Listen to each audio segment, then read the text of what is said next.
सुप्रभात मेरे प्यारे बच्चों, कैसे हैं आप सभी।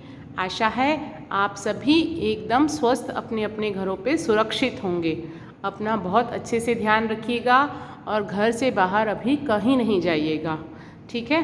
आज है हमारी हिंदी की क्लास, तो चलिए प्रारंभ करते हैं आज की हमारी हिंदी की क्लास। सबसे पहले हिंदी की अपनी पाठ्य पुस्तक, जैसा आपको स्क्रीन पे दिख रहा है वो वाली पाठ्य पुस्तक, हिंदी पाठ्य पुस्तक निकाल लीजिए और उसमें पेज नंबर 79 खोल दीजिए। Page number 79। हमने पाठ 13 मूर्ख जुलाहा स्टार्ट किया था। एक्सप्लेनेशन और रीडिंग पार्ट हमारा चल रहा था। हमने पिछले 2 दिनों में 77 और 78 पेज ख़त्म कर दिया था। आज की क्लास में आगे का जो बाकी का बचा हुआ पार्ट शेष है उसका एक्सप्लेनेशन और उसका रीडिंग पार्ट हम देख लेंगे। आगे की स्टोरी बता देती हूँ क्या थी कि एक मूर्ख जुलाहा था जो इस बात से परेशान था कि रोज़ रात को उसके खेत में कोई आके उसकी फसल को नष्ट करके चला जाता है। तो एक दिन उसने रात को छुपकर देखना चाहा कि कौन उसकी फसल नष्ट कर देता है। तो उसने क्या देखा कि एक हाथी आता है और उसकी फसल को खा के नष्ट करके वापस हवा में उड़ता हुआ चला जाता है। वो जब हाथी ऊपर की तरफ जा रहा था तब वह जुलाहा उसकी पूंछ पकड़ लेता है और वो हाथी ऊपर स्वर्ग लोक चला जाता है। क्योंकि वो हाथी कौन था? वो हाथी था देवराज इंद्र का वाहन ऐरावत। और वो ऐरावत की पूंछ पकड़ के स्वर्गलोक पहुंच जाता है और वहाँ पे वो स्वर्गलोक को देख के बहुत ही अचंभित रह जाता है कि कितना सुंदर यह स्वर्गलोक है। 78 पेज का लास्ट पैराग्राफ फिर से एक बार पढ़ लेंगे।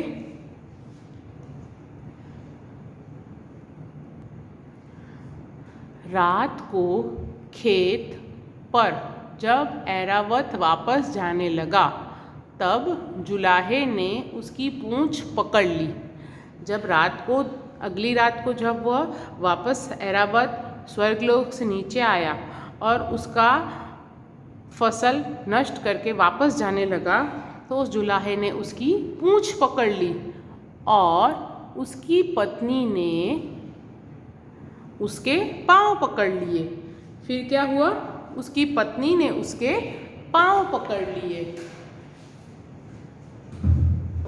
इसी प्रकार बाकी जुलाहे भी एक दूसरे का पाँव पकड़कर लटक गए, एक के बाद एक। सबसे पहले ऐरावत हवा में उड़ने लगा, उसके पीछे जुलाहे ने उसका पूंछ पकड़ लिया, उस जुलाहे की पत्नी ने उसका पैर पकड़ लिया और पीछे जो सारे जुलाहे थे, उसके रिश्तेदार थे, उसके सगे संबंधी थे, उन्होंने हर किसी का पैर पकड़ लिया।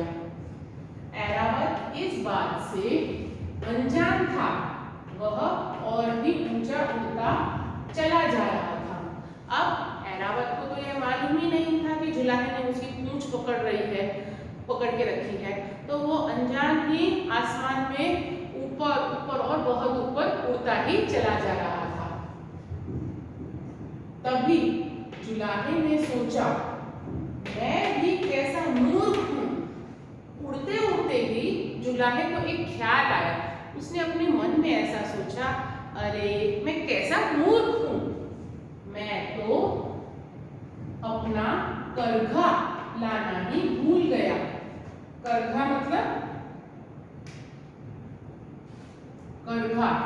करघा एक मशीन होती है जिससे हम वस्त्र बनाते हैं। वस्त्र बनाने वाली मशीन, उसे हम क्या बोलते हैं? करघा। तो उसने क्या सोचा कि मैं तो अपना करघा लाना ही भूल गया, मैं वहां अपना समय कैसे काटूंगा। वो ऐसा सोचने लगा, अब तो मैं स्वर्गलोक पहुंच जाऊंगा। स्वर्गलोक में तो सारा टाइम अप्सराएं नृत्य करती हैं, गाती हैं, अच्छे अच्छे पकवान बनते हैं, तो मुझे तो कुछ करना ही नहीं पड़ेगा। तो मैं वहां अपना समय कैसे बिताऊंगा। यह सोचकर वह हाथ मलने लगा और यही सोचकर वो अपने दोनों हाथ आपस में मलने लगा, मतलब घसने लगा।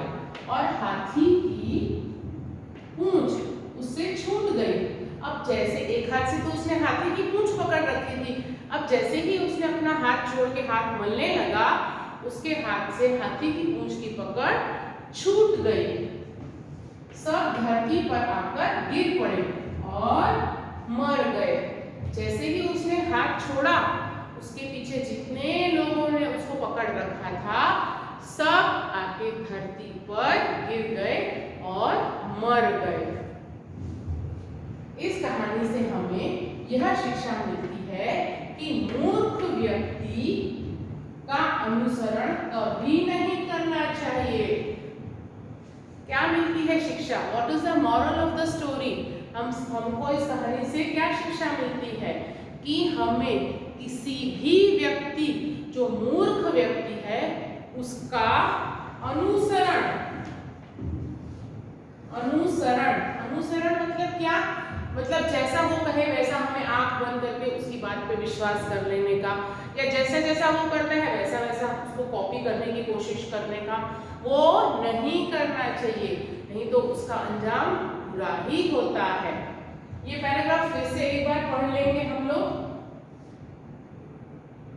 तभी जुलाहे ने सोचा, मैं भी कैसा मूर्ख हूं, मैं तो अपना करघा लाना ही भूल गया, मैं वहां अपना समय कैसे काटूंगा। यह सोचकर वह हाथ मलने लगा और हाथी की पूंछ उससे छूट गई। सब धरती पर आकर गिरे और मर गए।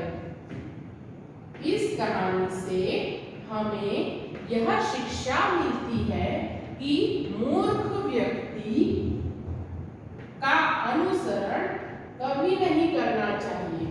ठीक है बच्चों, आपको एक्सप्लेनेशन पार्ट अच्छे से समझ में आ गया होगा। आप घर पर एक बार फिर से इस पार्ट को रीड करिए।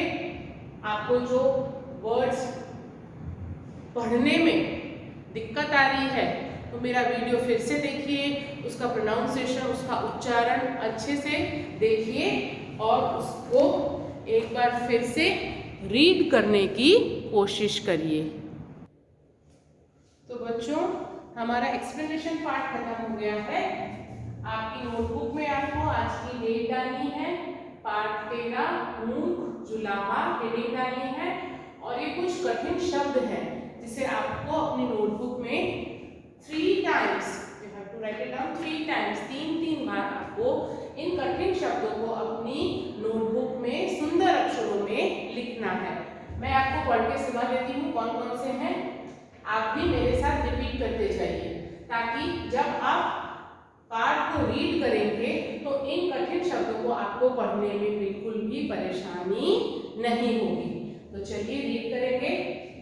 जुलाहा, जुलाहा, समस्या, समस्या, स्वर्गलोक, स्वर्गलोक, ऐरावत, ऐरावत, अप्सराएं, अप्सराएं, पूंछ, पूंछ, सुंदरता, ऊंचा, ऊंचा, करघा, और अंतिम है अनुसरण, अनुसरण। तो आपको ये सारे कठिन शब्द अपनी नोटबुक में 3 बार लिखने हैं और पाठ को एक बार या 2 बार रीड करके देखना है, ताकि आपको वो पाठ अच्छे से समझ में आ जाए। ठीक है बच्चों? तो बच्चों, आज के लिए बस इतना ही।